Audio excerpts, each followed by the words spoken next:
What was the most significant thing you saw yesterday?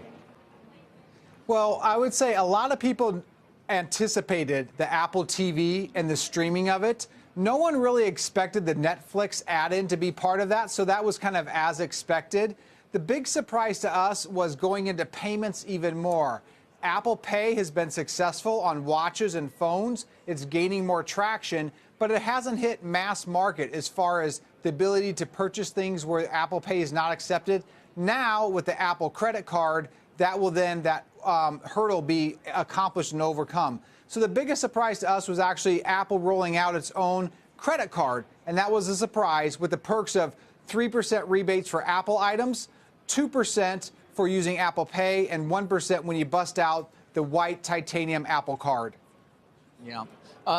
David, many of the analysts seem to be somewhat muted, at least in their response to yesterday's various announcements.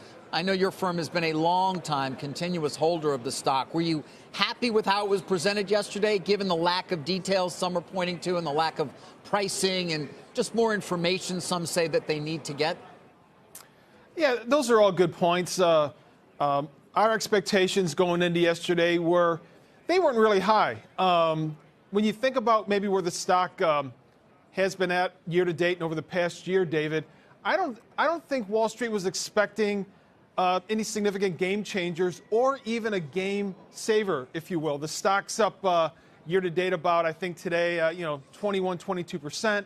It's about double the S&P. And over the past year, the stock's up 16 or 17, about 50, 60% better than the S&P. I will say, though, that in the totality of all the announcements yesterday, our take was they were all solid cogs in the ongoing content ecosystem. Keep the ecosystem sticky as possible. My big questions are on the Apple TV Plus side. Again, how long? I mean, Apple's kind of late to the game here.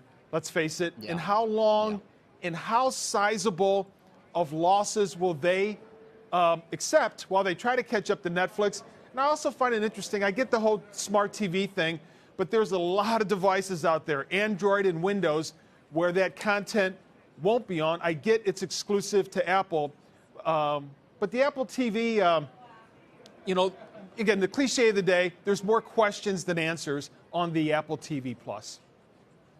Jim, Julia mentioned the whole push that Apple's making to be, the protector of your privacy. And it's not the first time, as we noted, that Apple has said that.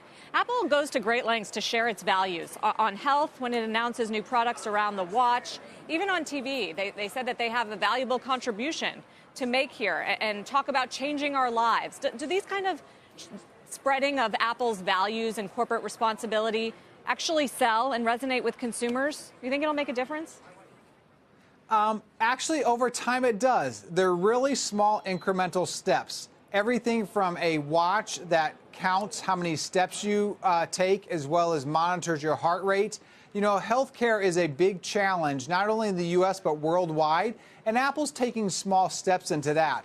To your point about privacy, think about all the credit cards where personal information has been compromised or things like that. The Apple credit card doesn't have digits on it, doesn't have your expiration date, doesn't have your signature on it.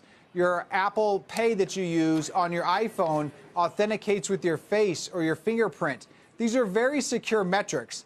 Also, taking it to another level, when we think about a better sustainable world of Apple doing things on renewable energy, that is actually taking hold. So when we think about a better life, a better world, these are feel-good things, but they actually are making a difference. And they're actually making a difference, not compromising Apple's profitability and cash flow. Because at the end of the day, if you simply want to improve healthcare, improve privacy, improve the world and sustainability, if it's going to kill your cash flows and make your company go out of business, investors will struggle with this. Unfortunately, Apple hasn't fallen into that. Unfortunately, they have not. They've actually fallen into the realm of being able to do this while generate more and more profits and cash flow. So it is working, but expect little changes. The big change to look ahead we expect is their capital deployment and another big stock buyback when they report earnings in about a month. Interesting. David, let me come back to you for a minute. You know, services, of course, is becoming a more and more important component overall of revenues, and in particular because it's increasing at such a significant rate, although decelerating in terms of its growth. Did what you see yesterday give you enough confidence that Apple can continue on that road to make services as important as many investors want to see it, given its recurring nature? Yeah, I do. But that said, yesterday's event, I don't think was a significant event in the totality where everybody's upping their earnings estimates this morning or last night. But I think as we get more information throughout the year, we get better metrics on pricing. I certainly expect incrementally those numbers to improve. But Apple has a big problem. They have a big revenue base, and it takes a lot to move the needle, even 1 or 2% incremental growth. I liked what I saw yesterday, but it wasn't an earnings estimate moving event.